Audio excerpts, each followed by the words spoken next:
Welcome to YoYo TV. Telangana రాష్ట్రంలో వరద కారణంగా ఎంతో మంది బతుకులు రోడ్డున పడ్డాయి. వరదలకు నిలువ నీడ లేకుండా పోయింది. ఇలాంటి సందర్భంలో బాధితులకు నేనున్నాను అంటూ నిలబడ్డారు నీటిపారుదల శాఖ మంత్రి ఉత్తమ్ కుమార్ రెడ్డి. పదవి కోసం కాకుండా ప్రజల కోసం పనిచేస్తున్న లీడర్లలో ఉత్తమ్ కుమార్ రెడ్డి ఒకరు.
పదవులు లేనప్పుడే సాయం అంటూ వచ్చిన వారికి అండగా ఉన్నారు. ఇప్పుడు పార్టీ అధికారంలో ఉంది, మంత్రి పదవి ఉంది, ఊరికే ఉంటారా చెప్పండి? వర్షాలు మొదలైన మొదటి నుంచి ఉత్తమ్ కుమార్ రెడ్డి ప్రజల్లోనే ఉంటున్నారు. వర్షాన్ని సైతం లెక్క చేయకుండా పర్యటనలు చేస్తూనే ఉన్నారు. ముందు అధికార యంత్రాన్ని గ్రౌండ్ లోకి దింపిన ఆయన గంటల వ్యవధిలోనే గ్రౌండ్ లోకి దిగారు. వరదలకు నష్టపోయిన హుజూర్ నగర్, ఖమ్మం, కోదాడలలో పర్యటించి బాధితులను పరామర్శించారు. వారికి తాము అండగా ఉంటామని హామీ ఇచ్చారు. నిలువ నీడను కోల్పోయిన బాధితులను వెంటనే సురక్షిత ప్రాంతాలకు పంపేందుకు చొరవ తీసుకున్నారు. అనంతరం మంత్రి ఉత్తమ్ కుమార్ రెడ్డి స్వయంగా భారీగా పంట నష్టం జరిగిన ప్రాంతాలను పరిశీలించారు.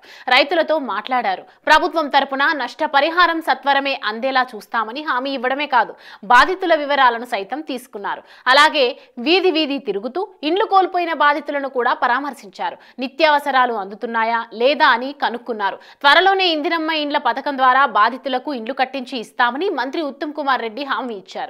బాధితుల వివరాలను కూడా తీసుకున్నారు.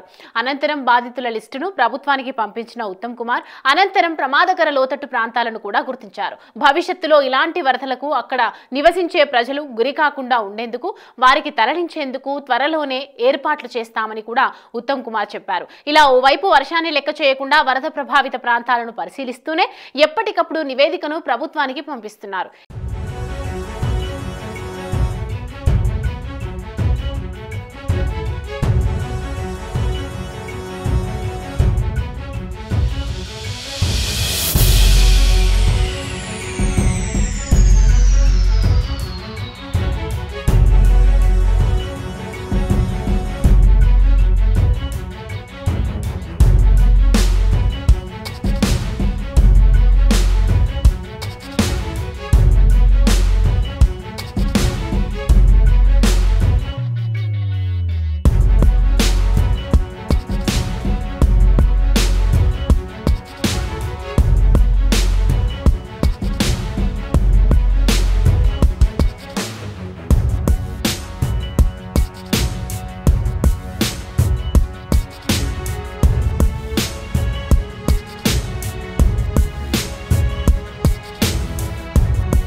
ఇలా నిరంతరం ఉత్తమ్ కంటి మీద కునుకు లేకుండా వరద బాధితుల కోసం శ్రమిస్తున్నారు.